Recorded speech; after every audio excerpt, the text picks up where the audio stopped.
wonderful channel where we bring you back-to-back update and information as it dey hot.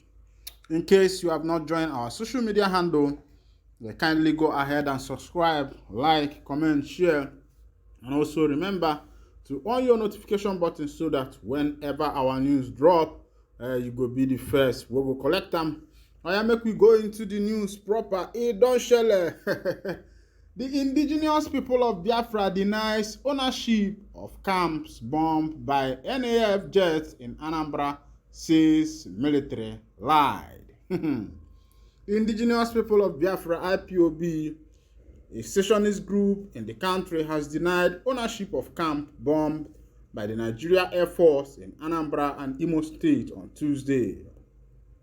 The spokesperson of the Air Force, Edward Gabwek, had in a press release on Wednesday revealed that the force conducted airstrikes hitting camps belonging to the IPOB and their armed affiliate Eastern Security Network.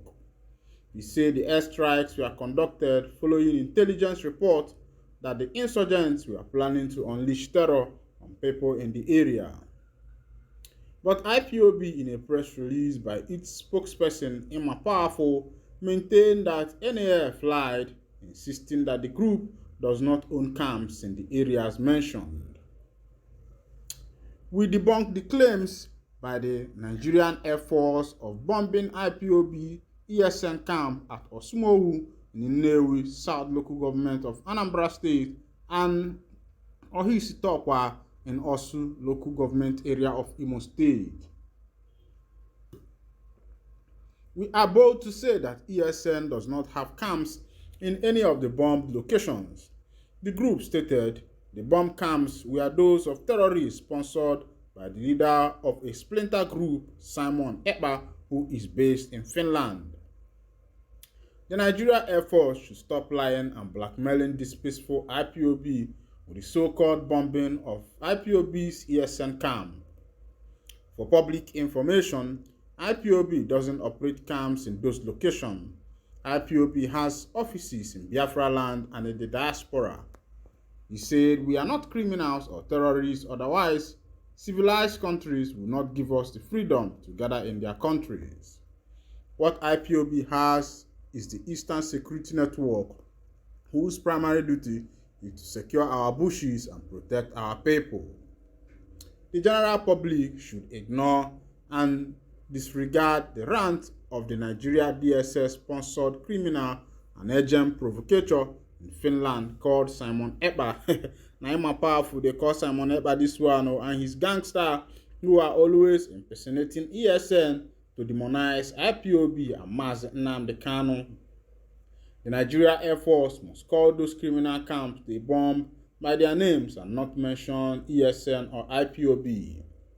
The group also condemned the action of NAF in bombing the location, saying while it protests terrorists in the north, it is deploying jets against those in the east. As much as we detest the criminal impersonation, IPOB and ESN in their violent activities in the name of Biafra struggle, we nevertheless condemn the bombing of any part of Biafra land by the Nigerian Air Force. If the Air Force has functioning fighter jets to bomb criminal hideouts in the rainforests of the southeast, why then have they not bombed terrorists and bandits who are in the open in the desert lands of the north? The group questioned.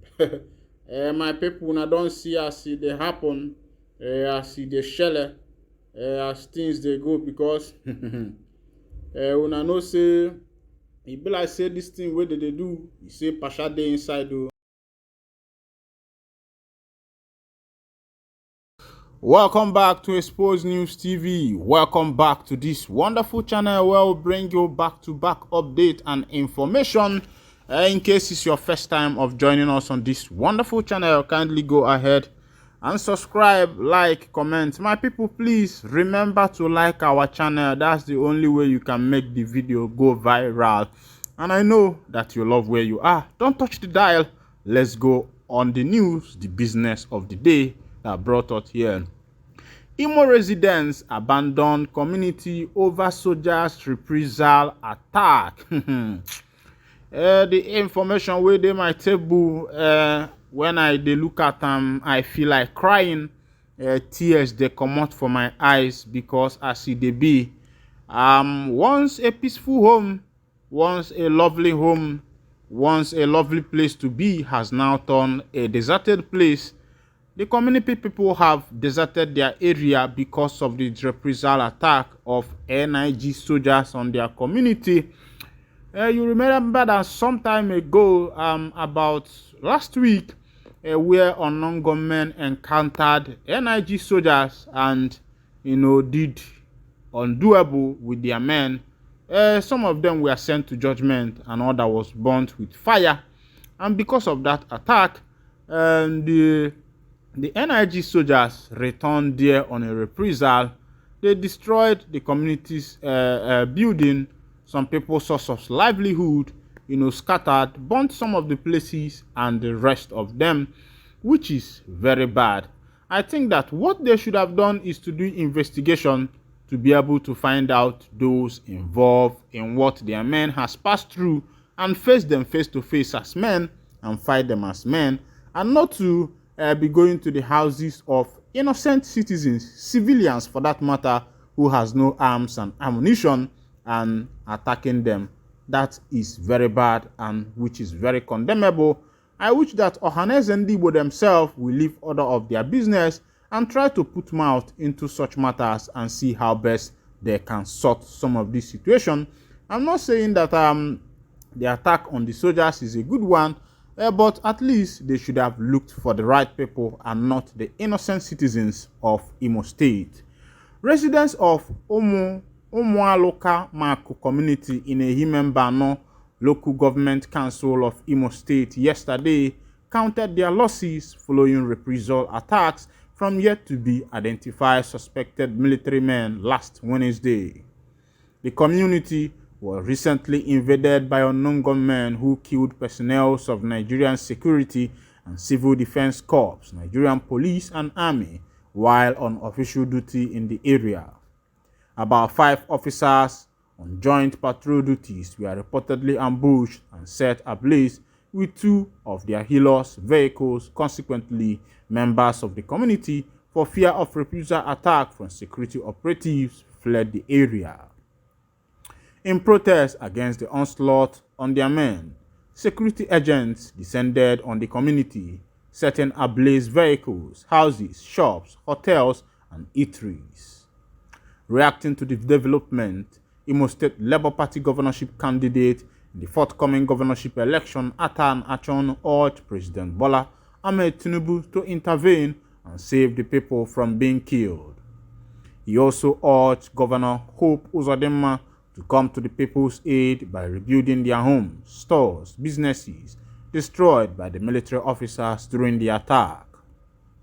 Atan Achon also urged the General Officer commanding GOC 82 Division, Enugu Brigade Commander of 34 Field Artillery Obinze and the Commissioner of Police in the state to call their men to order and stop reprisal attacks on villagers.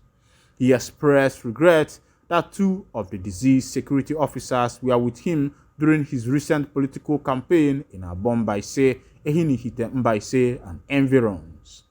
According to his words, the attack that happened is pure lawlessness.